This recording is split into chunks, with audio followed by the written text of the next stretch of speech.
I had a lot of people start asking me about shipping vehicles in the process. I've probably shipped, I don't know, like 6 or 7 vehicles in the past. It's a pretty smooth process if you know what you're doing. It's just that you kind of have to have a lot of trust in the person that you're doing the deal with and not getting screwed over by the shipping company because they are shysters. All of them are. They all are. Whatever price you get, it's not real. Unless you have a personal shipper that you use on a consistent basis, assume that whatever price you get, it's going to be higher by the time they get there or by the time they get the truck to you. And you got to be cash ready to pay for it because that's just how they deal.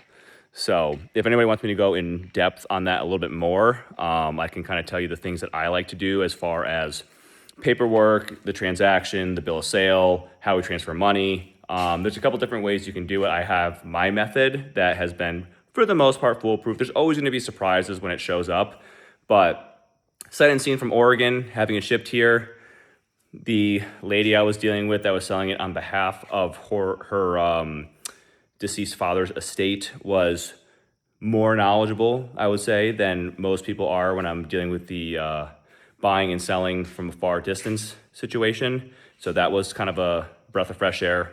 But if anyone has any more questions about that, I'd be happy to answer them, especially if you live in the Rust Belt, New England, or the Midwest, where you have to deal with rotted trucks all the time.